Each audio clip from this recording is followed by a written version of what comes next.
Good morning बच्चों, मैं हूं अमित तिवारी और आप देख रहे हैं अपना YouTube channel focus on physics. तो बच्चों, आज हम करंट इलेक्ट्रिसिटी के लेक्चर नंबर 2 को लेकर के आए हैं, जिसमें हम पढ़ने वाले हैं आज ड्रिफ्ट वेलोसिटी के बारे में। अच्छा टॉपिक है, इंटरेस्टिंग टॉपिक है, शायद समझ में आ जाए आपको अच्छे से। ठीक है, तो शुरू करते हैं करंट इलेक्ट्रिसिटी के लेक्चर नंबर 2 को। ये कौन सा लेक्चर है? ये लेक्चर नंबर 2 है। ठीक है ना, स्टार्ट करते हैं इसको। बच्चों, जैसे कि हम जानते हैं, सपोज कीजिए कि एक हमारे पास आइसोलेटेड कंडक्टर है। आइसोलेटेड कंडक्टर का मतलब तो जानते ही होंगे, एक ऐसा कंडक्टर जो बिल्कुल अलग हो, हर एक चीजों से अलग हो, यानी कि उसके आसपास कोई दूसरा कंडक्टर अवेलेबल नहीं है। जैसे एग्जाम्पल के तौर पे समझ सकते हैं कि सपोज कीजिए किसी आदमी को या किसी पर्सन को कोई खतरनाक बीमारी लग गया, तो उसे क्या किया जाता है? आइसोलेट करके उसे एक अलग वार्ड में रख दिया जाता है। ठीक है ना, यानी कि वो इंसान क्या हो गया? आइसोलेट हो गया, आइसोलेटेड वार्ड में रख दिया गया।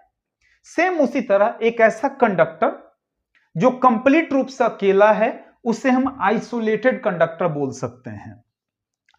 अब ये कंडक्टर, जितने कंडक्टर होते हैं उनके पास क्या होते हैं? फ्री इलेक्ट्रॉन्स होते हैं। जितने कंडक्टर होते हैं बाबू, उनके पास क्या होता है? फ्री इलेक्ट्रॉन्स होता है। तो फ्री इलेक्ट्रॉन्स की संख्या कितनी होती है? तो 1 मीटर क्यूब के वॉल्यूम में 10 का पावर 28 इलेक्ट्रॉन्स पाए जाते हैं। ये एक्यूरेट नहीं है, ये अप्रोक्स है, ये एक्यूरेट वैल्यू नहीं है, ये अप्रोक्स मान करके चलेंगे हम लोग कि 1 मीटर क्यूब के वॉल्यूम में 10 का पावर 28 इलेक्ट्रॉन पाया जाता है। ये हर एक कंडक्टर के लिए अलग अलग होते हैं, लेकिन इमेजिन किया जा सकता है, सपोज किया जा सकता है कि 10 का पावर 28 होगा। अब सोच सकते हो कि 1 मीटर क्यूब के वॉल्यूम में इसका एक वॉल्यूम काटा गया, जिसका मैग्नीट्यूड कितना था? 1 मीटर क्यूब था। उसमें देखो कितना इलेक्ट्रॉन है, 10 का पावर 28। बहुत ज्यादा इलेक्ट्रॉन्स हैं, कम दूर में बहुत ज्यादा इलेक्ट्रॉन्स बैठे हुए हैं। अब ये सारा इलेक्ट्रॉन्स, जितना इलेक्ट्रॉन है, सब का सब रैंडमली अलग अलग डायरेक्शन में ये मूव करता हुआ आगे बढ़ता है। ठीक है ना, ये अलग अलग, सब के सब डायरेक्शन अलग होंगे। जितने इलेक्ट्रॉन्स होंगे, सारे इलेक्ट्रॉन्स के डायरेक्शन क्या होगा? अलग अलग होगा। अब ये इलेक्ट्रॉन जो मूव कर रहा है, इनमें जो वेलोसिटी आ रहा है, वो थर्मल एनर्जी की वजह से आ रहा है। थर्मल एनर्जी, जैसे कि हीट हो गया, ठीक है ना, ये थर्मल एनर्जी की वजह से, थर्मल एनर्जी इसके अंदर आ रहा है, इस कंडक्टर को मिल रहा है, और ये कंडक्टर के अंदर जितने इलेक्ट्रॉन्स हैं, सब इसी एनर्जी को गेन करके एक वेलोसिटी के साथ मूव कर रहे हैं। ठीक है ना, ऐसे कह सकते हैं कि the electrons flow randomly due to thermal energy, with a velocity of 10 to the power 5 metre पर सेकेंड। अप्रोक्स, ये भी अप्रोक्स है, लगभग। ठीक है ना, and this velocity is called thermal velocity. इस वेलोसिटी को क्या कहते हैं हम? थर्मल वेलोसिटी कहते हैं। समझ में आ गया? ये इलेक्ट्रॉन जो रैंडमली मूव कर रहे हैं, तो जिस वेलोसिटी के साथ वो मूव कर रहे हैं, उन्हें थर्मल वेलोसिटी हम कह सकते हैं, जो लगभग 10 का पावर 5 मीटर पर सेकेंड होता है। ये वेलोसिटी देखने में लग रहा है कि 10 का पावर 5 है, 10 का पावर 5 है, काफी कम है, लेकिन ये वेलोसिटी बहुत ज्यादा है। ठीक है ना, ये सब ऐसे ऐसे ऐसे करके, कुछ ऊपर, कुछ आगे, कुछ पीछे, कुछ इधर उधर लगातार ये क्या हो रहे हैं? घूम रहे हैं, थर्मल वेलोसिटी से घूम रहे हैं। ये कंडीशन 1 हम पढ़ रहे हैं, पार्ट पार्ट समझाने की कोशिश कर रहे हैं हम। अब दूसरे कंडीशन में हमने क्या किया कि यही जो कंडक्टर था हमारे पास, जो कंडक्टर हमारे पास अवेलेबल था, उस कंडक्टर के बाहर हमने इलेक्ट्रिक फील्ड सप्लाई कर दिया, यानी कि एक्सटर्नल फील्ड इसे सप्लाई कर दिया। अब आपको पता है कि जब इलेक्ट्रिक फील्ड हो, ये मान गए कि ये इलेक्ट्रिक फील्ड हो गया, ठीक है ना, इसके अंदर किसी भी चार्ज पार्टिकल को अगर आप रखते हैं तो उस चार्ज पार्टिकल पर एक टाइप का फोर्स अप्लाई होना शुरू हो जाता है। अगर यहां पर किसी पॉजिटिव चार्ज को रखें तो पॉजिटिव चार्ज पर जो फोर्स लगेगा वो इलेक्ट्रिक फील्ड के डायरेक्शन में लगेगा, जबकि अगर निगेटिव चार्ज रखें तो निगेटिव चार्ज पर फोर्स इलेक्ट्रिक फील्ड के अपोजिट डायरेक्शन में लगेंगे। ये फोर्स हो गया और ये भी फोर्स हो गया, ठीक है ना। पॉजिटिव पर फोर्स इलेक्ट्रिक फील्ड के डायरेक्शन में, जबकि निगेटिव पर फोर्स इलेक्ट्रिक फील्ड के अपोजिट डायरेक्शन में लगता है। अब देखिए इसके अंदर क्या है, हमारे पास इलेक्ट्रॉन्स हैं, तो इलेक्ट्रॉन्स तो निगेटिव चार्ज कैरी करेंगे। अब जो इलेक्ट्रॉन यहां पर रैंडमली इधर उधर घूम रहा था, जैसे ही हमने बाहर से एक्सटर्नल फील्ड इसे दिया, इस इलेक्ट्रॉन पर इस फील्ड की वजह से फोर्स लगने शुरू हो गए।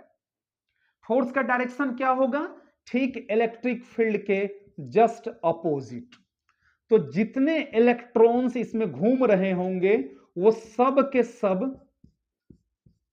इलेक्ट्रिक फील्ड इधर है उसके जस्ट अपोजिट मूव करना शुरू कर देगा। अब क्या होगा कि कंडक्टर के इस कोर पर इलेक्ट्रॉन की कमी होने लग जाएगी और कंडक्टर के इस कोर पर इलेक्ट्रॉन अधिक होने लग जाएगा। तो जिस कोर पर इलेक्ट्रॉन की कमी होगी वह कोर पॉजिटिव चार्ज हो जाएगा और जिस कोर पर इलेक्ट्रॉन अधिक होने लग जाएगा उसको हम निगेटिव चार्ज मानेंगे। अब देखो अंदर इलेक्ट्रिक फील्ड, अंदर भी इलेक्ट्रिक फील्ड बनने शुरू हो जाए। अब देखो बच्चों कि यहां पर इलेक्ट्रॉन का मूवमेंट किधर हो रहा है, इलेक्ट्रिक फील्ड के अपोजिट मूव करते करते कंडक्टर के एक किनारे पर पॉजिटिव चार्ज फॉर्म हो रहा है और यहां पर क्या बन रहा है, निगेटिव चार्ज बन रहा है। यहां पर किसकी वजह से, लॉस ऑफ इलेक्ट्रॉन की वजह से, यहां पर लॉस ऑफ इलेक्ट्रॉन हो रहा है और यहां पर क्या हो रहा है, गेन ऑफ इलेक्ट्रॉन हो रहे हैं, गेन ऑफ इलेक्ट्रॉन्स हो रहा है, यहां पर लॉस ऑफ इलेक्ट्रॉन्स हो रहा है। अब क्या होगा कि कंडक्टर के अंदर एक इलेक्ट्रिक फील्ड इंड्यूस हो जाएगा। इसको मान लेते हैं ये इलेक्ट्रिक फील्ड इंड्यूस हो गया। इलेक्ट्रिक फील्ड का डायरेक्शन क्या होता है, पॉजिटिव से निगेटिव। तो जब ये इलेक्ट्रॉन मूव कर रहे होते हैं तो यहां पर पॉजिटिव चार्ज बनते हैं, यहां पर निगेटिव चार्ज बनता है। तो अंदर इलेक्ट्रॉन के मूवमेंट की वजह से कंडक्टर के अंदर इलेक्ट्रिक फील्ड इंड्यूस हो जाता है और यह जो इलेक्ट्रिक फील्ड इंड्यूस हो रहा है, इलेक्ट्रिक फील्ड जो इंड्यूस हुआ वो एक्सटर्नल फील्ड के बराबर हो जाएगा लेकिन अपोजिट डायरेक्शन में होगा। देखना हर एक कंडक्टर के अंदर जो इलेक्ट्रॉन्स हैं, जो आइसोलेटेड कंडक्टर हैं उसके अंदर जब इलेक्ट्रॉन्स हैं, बाहर से आप जितना इलेक्ट्रिक फील्ड अप्लाई करोगे, एक्सटर्नल इलेक्ट्रिक फील्ड आप जितना देंगे, अंदर ऑटोमेटिक अंदर के इलेक्ट्रॉन्स उतना ही इलेक्ट्रिक फील्ड इंड्यूस कर लेंगे लेकिन अपोजिट डायरेक्शन में होगा। इसको लिख सकते हैं हम इलेक्ट्रिक फील्ड इंड्यूस्ड और प्लस इलेक्ट्रिक फील्ड एक्सटर्नल बराबर कितना हो जाएगा, 0 हो जाएगा। यानी कि लिख सकते हैं कि इलेक्ट्रिक फील्ड जो नेट हुआ वो कितना हो गया बाबू, 0 हो गया। और जब इलेक्ट्रिक फील्ड नेट 0 होने लग जाए तो आप समझ जाएंगे कि करंट का फ्लो नहीं हो रहा है, no flowing of electric current, no flowing of electric current. लेकिन एक बात सोचना कि जब इलेक्ट्रिक करंट फ्लो नहीं हो रहा है इसका मतलब यह नहीं कि कंडक्टर के अंदर के इलेक्ट्रॉन्स मूव नहीं कर रहे हैं, ये अभी भी इलेक्ट्रॉन मूव कर रहे हैं। आप बाहर जो इलेक्ट्रिक फील्ड बना रहा है, आपने जो दिया है इलेक्ट्रिक फील्ड, उस इलेक्ट्रिक फील्ड के बराबर, लेकिन अपोजिट डायरेक्शन में अंदर भी तो इलेक्ट्रिक फील्ड बनाने हैं इलेक्ट्रॉन्स को ना, तो रेगुलरली इलेक्ट्रॉन मूव करेगा ताकि बाहर के एक्सटर्नल फील्ड के बराबर और अपोजिट इन डायरेक्शन में अंदर भी इलेक्ट्रिक फील्ड इंड्यूस हो सके।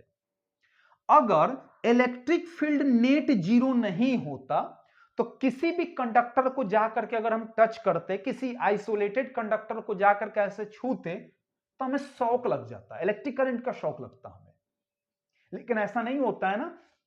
मान घर के बिल्डिंग्स में अगर कहीं पाइप है, अगर इलेक्ट्रिक फील्ड उसका जीरो नहीं होता, नेट इलेक्ट्रिक फील्ड जीरो नहीं होता, तो उस पाइप को हम जैसे ही टच करते हैं हमें शॉक लगता, इलेक्ट्रिक करंट फ्लो होता, फ्लो का एहसास होता, ऐसा लगता है कि उसमें इलेक्ट्रिक करंट का शॉक हमें लग गया है, होता ना ऐसा। लेकिन ऐसा होता नहीं है, क्यों?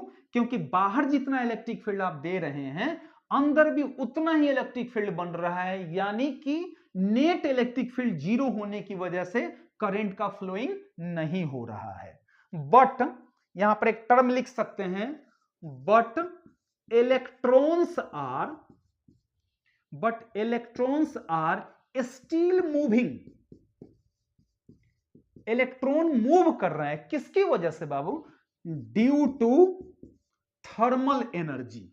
थर्मल एनर्जी की वजह से ये मूव कर रहे हैं, अभी भी ये लगातार मूव कर रहे हैं। आई बात समझ में? ठीक है, फिर से एक बार कहानी रिपीट कर दें। एक आइसोलेटेड कंडक्टर है, तो जो भी कंडक्टर होंगे उनके पास फ्री इलेक्ट्रॉन्स होगा। 1 मीटर क्यूब के वॉल्यूम में लगभग 10 का पावर 28 इलेक्ट्रॉन होता है, अप्रॉक्स होता है। अब ये इलेक्ट्रॉन्स रैंडमली डिफरेंट डायरेक्शन में मूव कर रहे हैं, किसकी वजह से? थर्मल एनर्जी की वजह से। जिस वेलोसिटी के साथ ये इलेक्ट्रॉन मूव कर रहे हैं उन्हें थर्मल वेलोसिटी कहा जाता है। थर्मल वेलोसिटी कहा जाता है, जो अप्रॉक्स 10 का पावर 5 मीटर पर सेकंड के बराबर होता है, बहुत ही ज्यादा होता है। अब हमने कहानी को थोड़ी सी बदली। अब कंडक्टर के बगल में हमने इलेक्ट्रिक फील्ड एक्सटर्नल सप्लाई किया, यानी कि एक एक्सटर्नल इलेक्ट्रिक फील्ड हमने कंडक्टर के आसपास दिया। अब किसी भी इलेक्ट्रिक फील्ड के अंदर किसी चार्ज पार्टिकल को जब हम रखते हैं तो उस पर एक फोर्स लगने शुरू हो जाते हैं। अगर चार्ज पार्टिकल पॉजिटिव हुआ तो फोर्स इलेक्ट्रिक फील्ड के डायरेक्शन में लगेगा, और चार्ज पार्टिकल निगेटिव हुआ तो फोर्स अपोजिट डायरेक्शन में लगेंगे। अब ये इलेक्ट्रॉन चूंकि निगेटिव चार्ज पार्टिकल है तो इलेक्ट्रॉन्स पर इलेक्ट्रिक फील्ड के द्वारा फोर्स लगेगा और वह इलेक्ट्रॉन एक्सटर्नल इलेक्ट्रिक फील्ड के अपोजिट डायरेक्शन में मूव करेगा। अब सारे इलेक्ट्रॉन यहां से निकल करके यहां पे जमा हो रहे हैं, यहां से निकल के यहां पे जमा हो रहे हैं, तो यहां पर इलेक्ट्रॉन की कमी हो रही है, डेफिशिएंसी ऑफ इलेक्ट्रॉन हो रहा है, यानी कि इलेक्ट्रॉन का लॉस होते जा रहा है, जिसकी वजह से यहां पॉजिटिव चार्ज बन रहे हैं और यहां पर निगेटिव चार्ज बन रहा है, क्योंकि यहां पर इलेक्ट्रॉन एक्सेस होते जा रहा है। अब इलेक्ट्रॉन जो अंदर मूव कर रहे हैं, बाहर जितने इलेक्ट्रिक फील्ड सप्लाई हो रहे थे ठीक उसके बराबर, लेकिन अपोजिट डायरेक्शन में अंदर भी इन्होंने इलेक्ट्रिक फील्ड इंड्यूस कर लिया, यानी कि electric field induced is equal to electric field external but opposite in direction. अगर इसको हम सॉल्व करें तो इलेक्ट्रिक फील्ड नेट कितना हो गया? जीरो हो गया, और इलेक्ट्रिक फील्ड नेट जीरो का मतलब no flowing of electric current, electric current का फ्लो नहीं हो रहा है, but electrons are still moving due to thermal energy. लेकिन अभी भी इलेक्ट्रॉन्स मूव कर रहे होते हैं, इलेक्ट्रिक करंट सप्लाई नहीं हो रहा है, इलेक्ट्रिक करंट प्रोड्यूस नहीं हो रहा है, फिर भी इलेक्ट्रॉन्स जो हैं वो अंदर क्या कर रहे हैं? मूव कर रहे हैं। किसकी वजह से? थर्मल एनर्जी की वजह से मूव कर रहे हैं। अब कहानी थोड़ी और चेंज करते हैं, इसे मिटा रहे हैं हम, थर्ड स्टोरी की तरफ बढ़ रहे हैं इसको। इसमें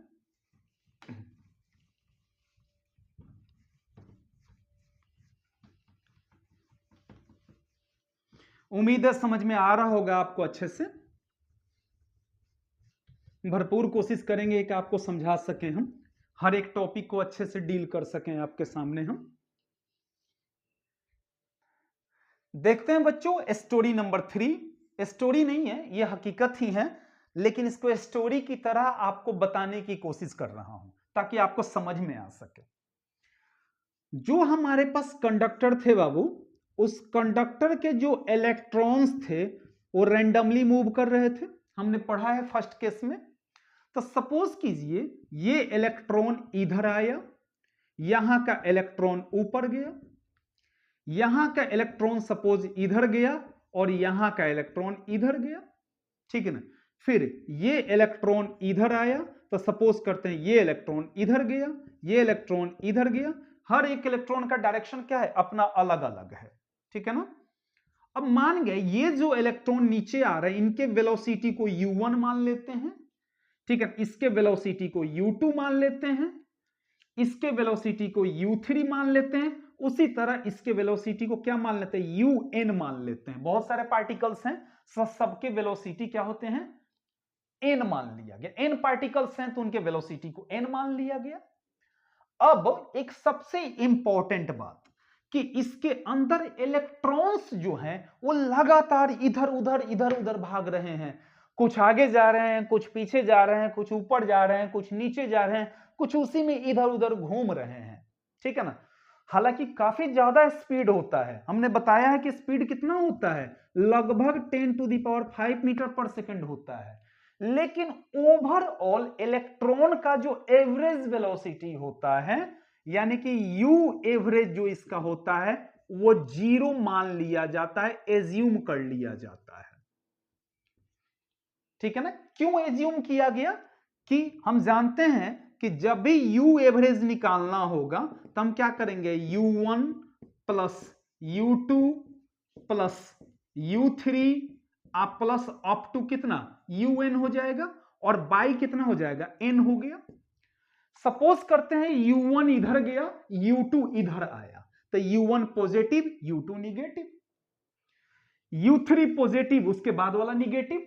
यानी कि पूरे कंडक्टर में ऐसा मान लिया जाता है कि कुछ इलेक्ट्रॉन्स का वेलोसिटी पॉजिटिव है और कुछ इलेक्ट्रॉन्स का वेलोसिटी निगेटिव है एक दूसरे के कंपेयर में।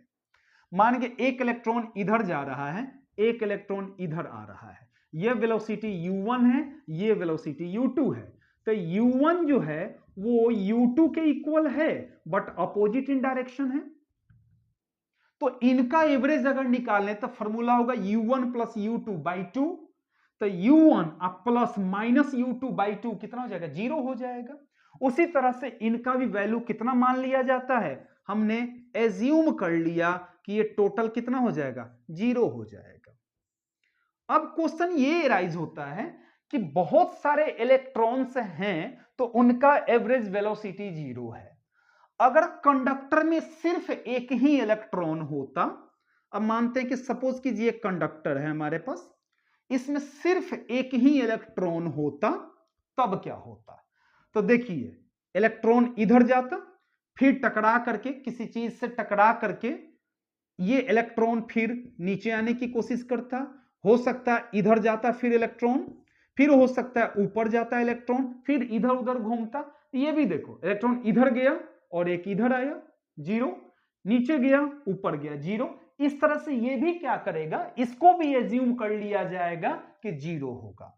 यानी कि लिख सकते हैं हम U एवरेज फॉर 1 इलेक्ट्रॉन, एक इलेक्ट्रॉन के लिए भी U एवरेज जो होगा कितना होगा, 0 मान लिया जाएगा, इसको एज्यूम कर लिया जाएगा, ठीक है ना।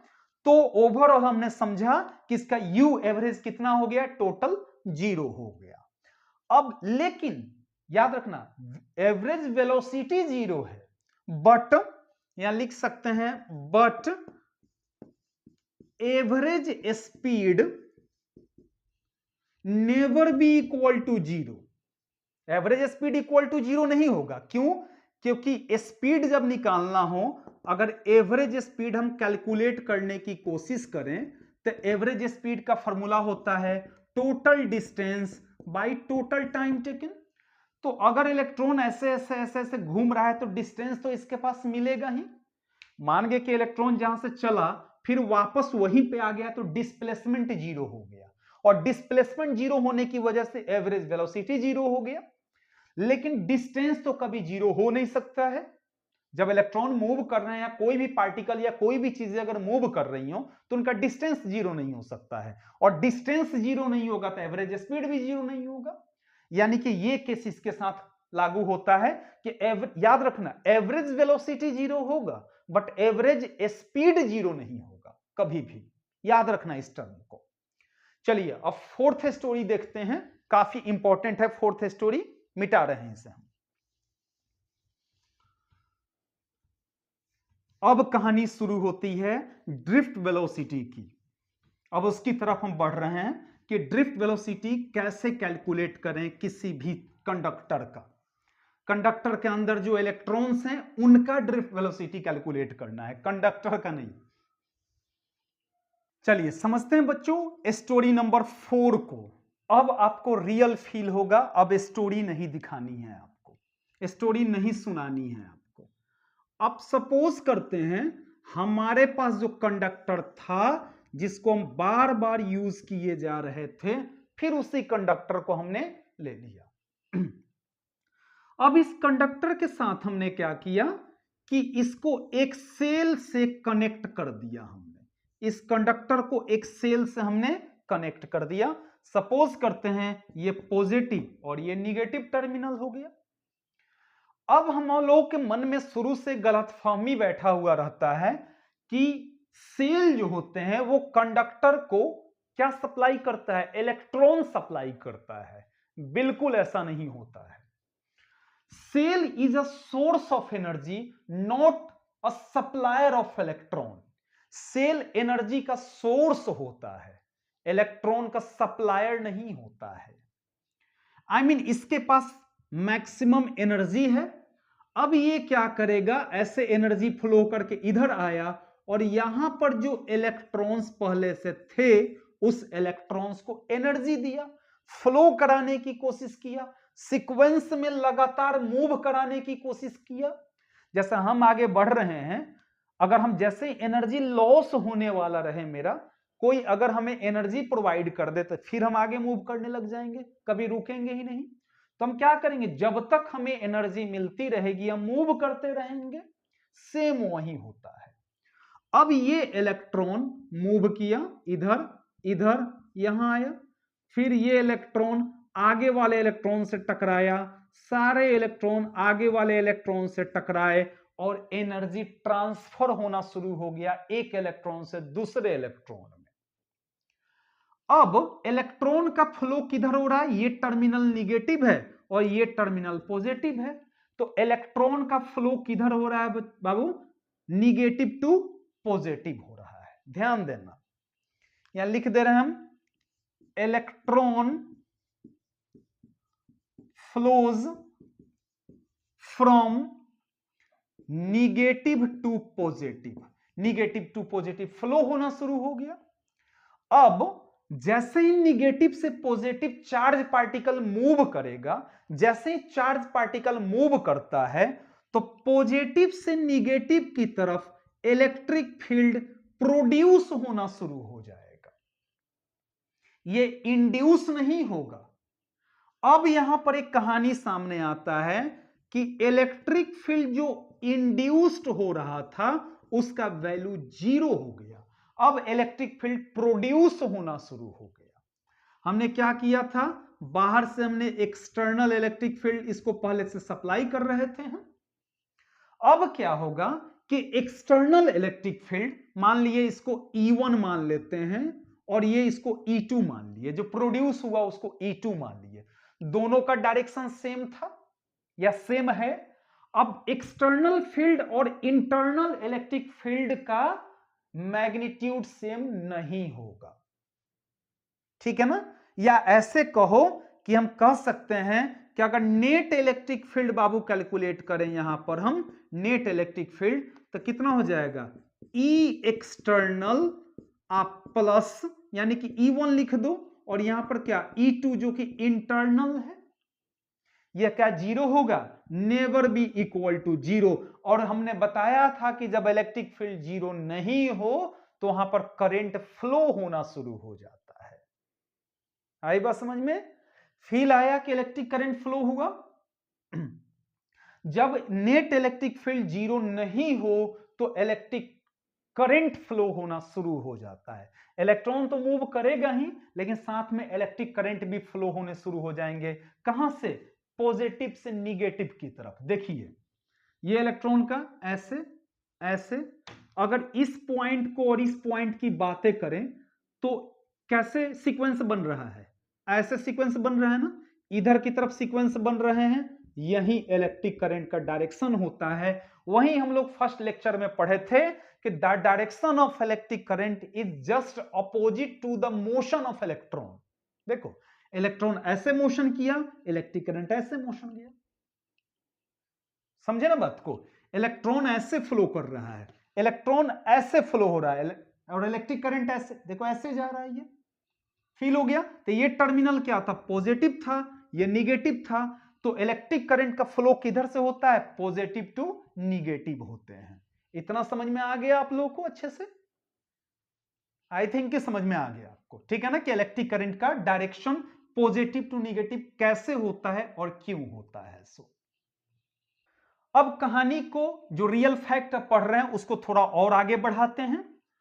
अब आपको पता है कि इलेक्ट्रिक फील्ड में जब किसी चार्ज पार्टिकल को रखा जाता है तब फोर्स लगता है ना।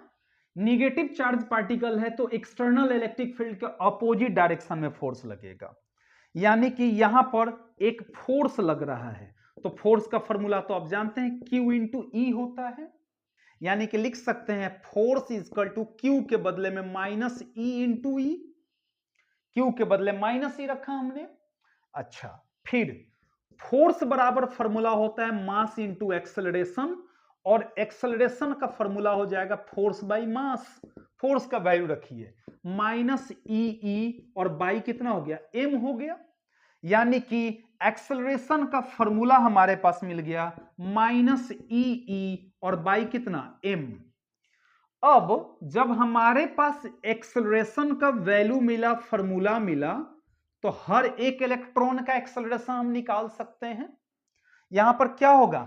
m बराबर हो गया mass of electron which is equal to 9.1 into 10 का power minus 31 kg। E for electric field, E for charge of electron कितना होता है? 1.6। E का चार्ज कितना होता है? 1.6 into 10 to the power minus 19 coulomb. Electron है तो माइनस यहां पर लगा सकते हैं, minus 1.6 into 10 to the power minus 19। अगर प्रोटॉन रहता तो यहां प्लस हो जाता, यहां प्लस मत कर देना, यहां प्लस होता है। इतनी कहानी समझ में आई? अब ऐसा लग रहा है कि सारे इलेक्ट्रॉन्स एक्सेलरेटेड मोशन में है। तो अगर सारे इलेक्ट्रॉन्स एक्सेलरेटेड मोशन में है, then how current electricity is possible? तब करंट इलेक्ट्रिसिटी कैसे पॉसिबल है? करंट इलेक्ट्रिसिटी में इलेक्ट्रॉन्स को कांस्टेंट वेलोसिटी के साथ मूव करना होता है, एक्सेलरेटेड वेलोसिटी के साथ नहीं, एक्सेलरेटेड मोशन के साथ नहीं, वेरिएबल एक्सेलरेशन के साथ नहीं। समझते हैं, समझने की कोशिश करते हैं। सपोज कीजिए कि आप घर पे हैं और कहीं मेला लगा हुआ है, ठीक है ना। वैसे बहुत ऐसे मेला है जहां पे बहुत ज्यादा भीड़ होता है, और पुराने फिल्मों में ये बताया जाता था कि दो छोटे छोटे भाई अपने मम्मी पापा के साथ मेले में जाते थे और दोनों बच्चा गुम हो जाता था।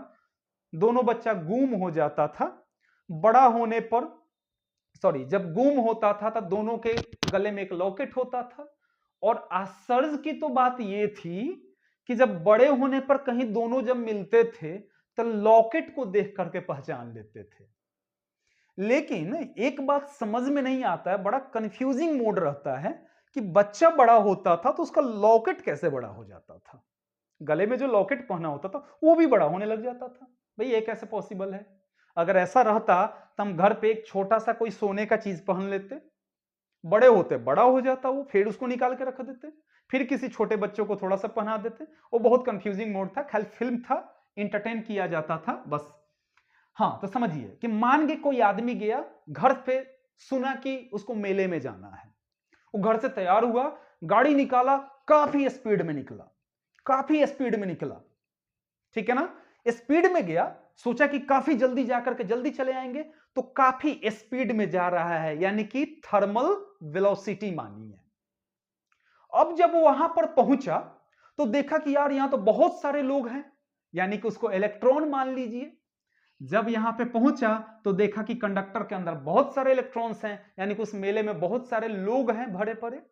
अब ये बेचारा गया पीछे खड़ा हो गया, लाइन लगी हुई थी। अब कितना भी स्पीड से जाए जाके लाइन लगेगा, फिर दूसरा जो पीछे से स्पीड आ रहा है हमको धक्का देगा, पीछे खड़ा हो जाएगा, फिर तीसरा जो आ रहा है वो उसके पीछे खड़ा हो जाएगा। करते करते करते मजबूरी में सारे इलेक्ट्रॉन्स एक दूसरे से टकराते टकराते टकराते, जो उनका स्पीड 10 का पावर 5 मीटर पर सेकेंड था, तो बार बार कोलिजन की वजह से ये स्पीड घट करके लगभग 10 टू द पावर -4 मीटर पर सेकेंड हो जाता है। अब मान गए कि मेले में जितने लोग थे वो 10 टू द पावर -4 मीटर पर सेकेंड से चल रहे थे, तो हम अगर कितना भी स्पीड में जाएं वहां जाकर के अपना वेलोसिटी गेन करेंगे कितना, 10 का पावर -4 मीटर पर सेकेंड तक, यानी कि 10 का पावर 5 मीटर पर सेकेंड से डिक्रीज होकर के 10 का पावर -4 मीटर पर सेकेंड पे आ गए। And this velocity is called drift velocity. इसी वेलोसिटी को क्या कहते हैं हम, ड्रिफ्ट वेलोसिटी कहते हैं।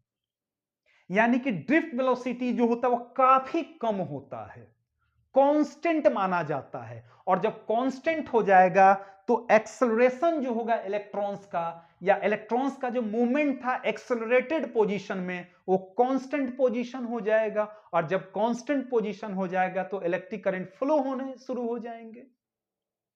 इसलिए वहां के इस कंडक्टर के जितने इलेक्ट्रॉन्स हैं वो एक्सेलरेटेड मोशन में नहीं होते हैं, वो एक दूसरे से कोलिजन की वजह से उनका वेलोसिटी डिक्रीज होकर के 10 का पावर -4 मीटर पर सेकंड तक आ जाता है। And this velocity of electron is called drift velocity. इसको ड्रिफ्ट वेलोसिटी कहेंगे हम।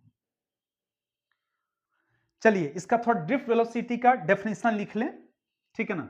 लिख सकते हैं कि नाउ, अब क्या हुआ, जब मूव किया जाके टकराया, now electrons gain a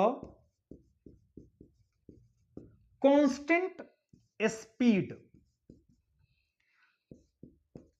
just opposite to the applied electric field, to the applied electric field। Electric field के जस्ट अपोजिट कांस्टेंट वेलोसिटी अपना क्या करता है, गेन कर लेता है, यानी कि डिक्रीज करके 10 का पावर -4 पे आ जाता है। विच इज कॉल्ड क्या कहेंगे इसे, which is called drift velocity. इसको ड्रिफ्ट वेलोसिटी नाम देंगे हम। और ड्रिफ्ट वेलोसिटी कितना होता है, approx 10 to the power -4 metre पर सेकेंड होता है। यहां पर भी अप्रोक्स लगाने पड़ेंगे हम। आया समझ में कि व्हाट इज ड्रिफ्ट वेलोसिटी, शायद क्लियर हो गया होगा कि 10 का पावर 5 मीटर पर सेकेंड जो थर्मल वेलोसिटी था, क्या हुआ, आकर के अंदर एक दूसरे से कोलिजन की वजह से स्लो होते चला गया। सपोज कीजिए, एक और तरीका से समझते हैं। सपोज कीजिए एक रोड है, सपोज कीजिए रोड है, ठीक है ना। रोड पे बहुत सारे ब्रेकर बने हुए हैं, ठीक है ना, बहुत सारा ब्रेकर बना हुआ है इसमें। अब एक आदमी इधर से बाइक लेकर के आ रहा है काफी स्पीड में। फर्स्ट ब्रेकर को उसने देखा, वेलोसिटी थोड़ा सा कम किया, जंप किया गाड़ी। फिर मजबूरी में दूसरे ब्रेक, पहला ब्रेकर तो क्रॉस किया लेकिन पहले के कंपेयर में वेलोसिटी डिक्रीज हुआ। फिर दूसरे ब्रेकर पे आया, फिर वेलोसिटी, फिर ब्रेकर आया, फिर वेलोसिटी डिक्रीज, फिर ब्रेकर आया और फिर वेलोसिटी क्या होता चला गया, डिक्रीज होता चला गया। इस तरह से बार बार डिक्रीज होते होते जो 10 का पावर 5 मीटर पर सेकंड से चल रहा था वो 10 टू द पावर -4 मीटर पर सेकंड तक आ गया। यानी कि इसका थर्मल वेलोसिटी अब क्या बच गया, सिर्फ ड्रिफ्ट वेलोसिटी रह गया। अब देखिए, एक इलेक्ट्रॉन जब दूसरे इलेक्ट्रॉन से टकराएगा, तीन दोनों के बीच का जो टाइम टेकन होता है, the time taken between the collision of two electrons is known as relaxation time। Relaxation time यानी कि रिलैक्स करने का टाइम होता है। जैसे हम यहां से गए, हम किसी चीज से टकरा गए, हमने रिलैक्स किया, थोड़ा सा वेलोसिटी कम किया, रिलैक्स किया, फिर हम जब आगे बढ़े फिर किसी चीज से टकराए, तो फर्स्ट से सेकंड के बीच में जो कोलिजन मेरा हुआ था, कोलिजन का जो टाइमिंग था, यानी कि यहां से यहां तक इलेक्ट्रॉन आएगा तब ना कोलाइड होगा एक दूसरे से, तो कोलिजन में ये जो टाइम हुआ, इसी टाइम को क्या कहेंगे? रिलैक्सेशन टाइम कहेंगे। रिलैक्सेशन टाइम कहा जाता है और इसको ऐसे डिनोट करेंगे। ये रिलैक्सेशन टाइम हो गया। आई बस समझ में ना रिलैक्सेशन टाइम क्या है? So good. क्या डेफिनेशन देंगे इसका? बोलेंगे the average time taken between the collision of two successive electrons. आई बात समझ में ना? Is called relaxation time. उसे रिलैक्सेशन टाइम कहेंगे हम, ठीक है ना? और यहां से यहां तक का जो पाथ होगा, जो डिस्टेंस होगा, उसको बोला जाएगा फ्री पाथ। फ्री है और इसको लैम्बडा से डिनोट किया जाता है। एक इलेक्ट्रॉन जब दूसरे इलेक्ट्रॉन से टकराएगा, उनके बीच टकराने के पहले, मतलब चलने और टकराने के पहले का जो पाथ होगा, that is called free path. Free था, उस समय कोलिजन उसका नहीं हो रहा था, इसलिए उसको फ्री पाथ नाम दिया गया। चलिए मिटा रहे हैं, फिर आगे बढ़ते हैं हम लोग अपने क्लास की तरफ।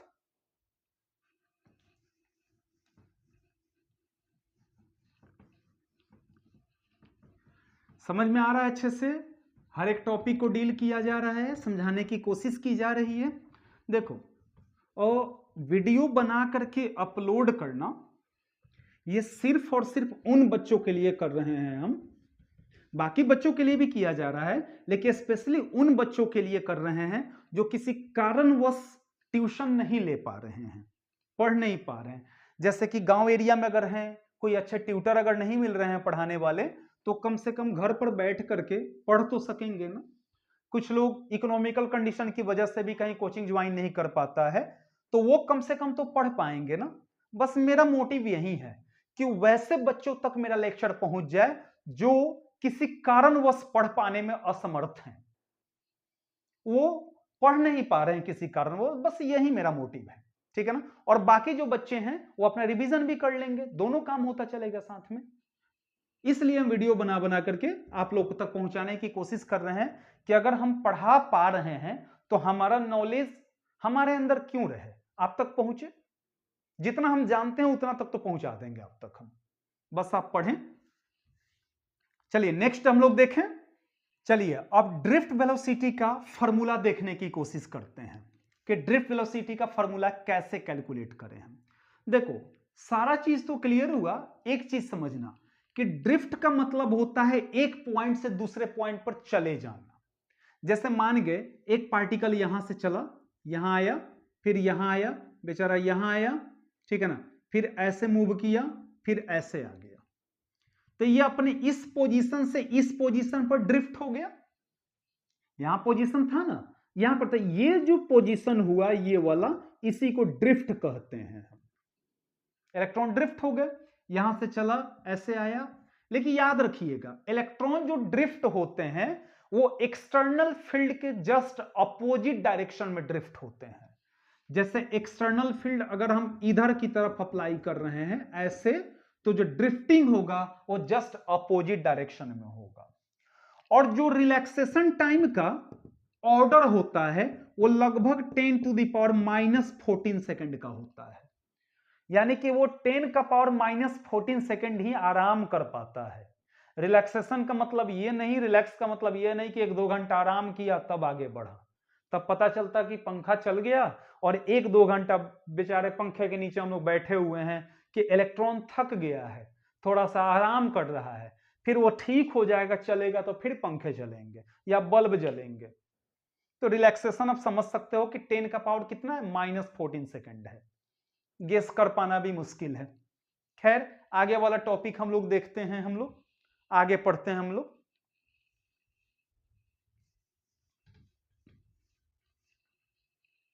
देखिए पढ़ते हैं हम लोग, ठीक है। हमने एक फॉर्मूला हम जानते हैं कि v इक्वल टू कितना होता है, u प्लस at होता है। अगर हम ड्रिफ्ट वेलोसिटी की बात करें तो यहां पर एवरेज गेन कर ले रहे हैं प्लस एक्सेलरेशन, और टाइम के बदले में एवरेज ले लिया, रिलैक्सेशन टाइम ले लिया। तो Vd बराबर, आप जानते हैं कि एवरेज वेलोसिटी कितना होता है इलेक्ट्रॉन्स का, 0 होता है, तो 0 प्लस एक्सेलरेशन इंटू टाउ। तो Vd बराबर 0 खत्म, एक्सेलरेशन और ये हो गया टाउ। तो Vd बराबर a के बदले में हम जानते हैं कि माइनस ई बटा m होता है, और ये फॉर्मूला आ गया किसका, ये ड्रिफ्ट वेलोसिटी का फॉर्मूला आ गया। इसको मेथड 1 मान के चलते हैं, ये था मेथड 1। एक और तरीका से इसको सॉल्व करने की हम लोग कोशिश कर रहे हैं। ये मेथड 1 हो गया, ड्रिफ्ट वेलोसिटी निकालने का फॉर्मूला। यहां पर E क्या होगा, चार्ज ऑफ 1 इलेक्ट्रॉन। यहां पर जो E होंगे वो होगा चार्ज ऑफ 1 इलेक्ट्रॉन, जो कि इक्वल होगा बाबू कितने के, 1.6 इंटू 10 का पावर माइनस 19 कूलम के। M क्या होगा, M होगा मास ऑफ 1 इलेक्ट्रॉन, मैंने पहले भी बताया है, और ये बराबर होगा 9.1 इंटू 10 का पावर माइनस 31 kg के। इलेक्ट्रिक फील्ड दिया रहेगा, रिलैक्सेशन टाइम दिया रहेगा, और बाकी वैल्यू पुट करके निकाल लेंगे ड्रिफ्ट वेलोसिटी। अब चलिए मेथड सेकंड की तरफ देखते हैं। मेथड सेकंड में हम लोग इसको सॉल्व करने की कोशिश करते हैं। मान गए हम जानते हैं कि V बराबर होता है U प्लस AT। अब फर्स्ट इलेक्ट्रॉन के लिए देख रहे हैं, तो V1 बराबर U1 प्लस A T1 लिख सकते हैं ना हम। तो T1 के बदले में हम क्या कर रहे हैं, यहां पर सब हटाओ, T1 के बदले में आप टाउ 1 कर दो। फिर V2 बराबर U2, ये दूसरे इलेक्ट्रॉन का हमने निकाला। फिर V3 बराबर U3 प्लस ये तीसरे इलेक्ट्रॉन का हो गया। उस हिसाब से Vn बराबर क्या लिख सकते हैं हम, UN plus A tau n।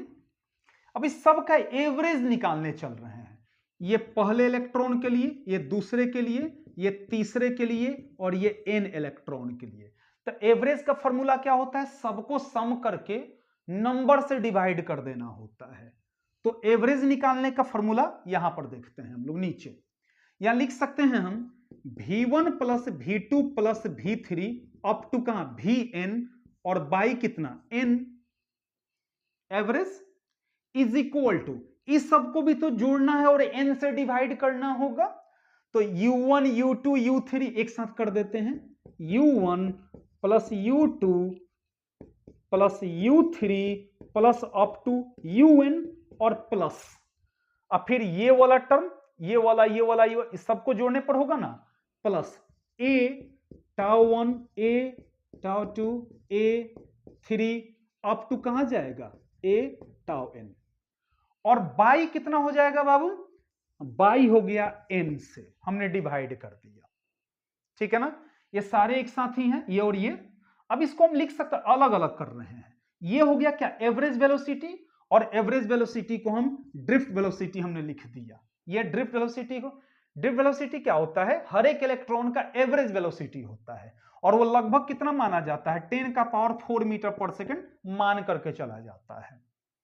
तो हर एक इलेक्ट्रॉन का एवरेज वेलोसिटी ड्रिफ्ट मान लिया गया। अब इसको अलग अलग करो, तो U1 plus U2 up to कितना UN बाई n, आप plus A tau 1 A tau 2 up to A n तक, और बाई कितना हो गया n हो गया,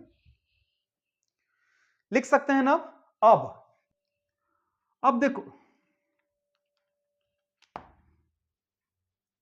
अब देखो बाबू, ये लिख दिया हमने ड्रिफ्ट वेलोसिटी। ये कितना हो गया, ये एवरेज हो गया किसका, U का एवरेज। तो लिख सकते हैं U एवरेज प्लस, इसमें एक्सेलरेशन कॉमन ले लेते हैं, तो T1 इतना प्लस इतना प्लस इतना बटा इतना, तो लिख सकते हैं टाउ एवरेज, ठीक है ना। अब Vd बराबर U एवरेज कितना होता है बाबू, 0 होता है, प्लस A एवरेज हो गया, यानी कि Vd बराबर A, इसको मान लिया जाता है, टाउ मान लेते हैं, लिख दिया हमने। तो Vd बराबर, रिलैक्सेशन टाइम है, ये त्रिशूल नहीं है, ऊपर चला गया ऐसे। A का वैल्यू रखिए, A का वैल्यू कितना होता है, माइनस ई बटा m, तो लिख सकते हैं माइनस ई बटा m, माइनस ई बटा m, और कितना हो गया, टाउ हो गया। यानी कि दोनों फॉर्मूला आप देख सकते हैं, दोनों तरीका से फॉर्मूला डिराइव कर सकते हैं, लेकिन हमारे ख्याल से ये ज्यादा अच्छा है क्योंकि 1 2 3 4 स्टेप, 5वें स्टेप में कंप्लीट, और इसमें देख लो स्टेप्स ही स्टेप्स हैं केवल। हालांकि ये भी सही है, थोड़ा समझने में दिक्कत है, समझ लो फिर से। ये v बराबर u प्लस एटी होता है तो v1 बराबर इतना लिख सकते हैं, v2 इतना, ऐसे vn लिख सकते हैं। एवरेज निकाल रहे हैं तो इतना प्लस इतना प्लस इतना प्लस इतना बटा n, फिर इतना प्लस इतना प्लस इतना प्लस इतना बाई n, यहां हमने लिख दिया। अब u को एक साथ हमने कर दिया है और इस टर्म को एक साथ हमने कर दिया है। अब चूंकि बाई में है तो अलग अलग टर्म को स्प्लिट कर दिए, तो इतना प्लस इतना प्लस इतना प्लस इतना बाई n यहां लिख दिया हमने, फिर इतना प्लस इतना प्लस इतना प्लस इतना बाई n हमने यहां लिख दिया। अब ये क्या हो गया, एवरेज हो गया, और ये रिलैक्सेशन टाइम का एवरेज हो गया, टाइम एवरेज हो गया। एवरेज वेलोसिटी 0 होता है, यहां पर रिलैक्सेशन टाइम एवरेज हो गया, तो vd बराबर a और रिलैक्सेशन टाइम यहां पर हो गया। ये एवरेज टाइम है, एवरेज टाइम ही होता है क्योंकि फिक्स नहीं होता है, वो एवरेज मान के चलते हैं। हर एक के बीच का ना टाइम पता करना है, कोलिजन टाइम पता करना है कि कितना देर पे कोलाइड हो रहा है एक दूसरे से, इसलिए एवरेज लेकर के चल रहे हैं। तो फिर a का वैल्यू हमने पुट कर दिया और ये फॉर्मूला आपके पास सामने निकल करके आ गया। उम्मीद है बाबू अच्छे से समझ में आया होगा। हम जानते हैं कि थोड़ा सा कॉम्प्लिकेशन तो है ही, अब कहीं भी जाओ तो कॉम्प्लिकेशन तो मिलने ही है। अब पढ़ाई इतना आसान रहता, अगर बहुत ज्यादा आसान रहता तो सारे बच्चे घर पे खुद से पढ़ लिए होते ना, टीचर की जरूरत ही नहीं पड़ती। हम जैसे लोग भी आराम करते रहते कहीं पर, तो थोड़ा सा तो ध्यान आपको देना ही होगा कि कैसे सॉल्व करना है कैसे नहीं, ठीक है ना। हर एक पॉइंट को देखिए, अगर नहीं समझ में आता हो तो रिकैप कीजिए, फिर आगे बढ़िए, फिर रिकैप कीजिए, फिर आगे बढ़िए, ठीक है ना। चलिए गुड, रहने देते हैं। आज हम इसके बाद वाले लेक्चर में लेकर के आ रहे हैं ड्रिफ्ट वेलोसिटी और इलेक्ट्रिक करंट के बीच का रिलेशन, और भी छोटे छोटे कुछ टर्म मिलेंगे आपको, अच्छा लगेगा। ज्यादा लेक्चर लंबा नहीं कर रहा हूं कि आप पढ़ते पढ़ते कहीं बोर ना हो जाए, ज्यादा बेहतर है कि छोटे छोटे लेक्चर अपलोड हो, एक एक टॉपिक का अलग अलग लेक्चर अपलोड हो तो आप अच्छे से पढ़ सकते हैं, ठीक है ना बच्चों। चलिए, कोई भी डाउट हो तो कमेंट सेक्शन में जाके कमेंट जरूर कर दीजिएगा, ठीक है। तो रहने देते हैं, फिर मिलते हैं नेक्स्ट टाइम में लेक्चर 3 लेकर के। तब तक के लिए खुश रहिए, सुरक्षित रहिए और सबसे इंपॉर्टेंट पढ़ते रहिए। Thank you so much.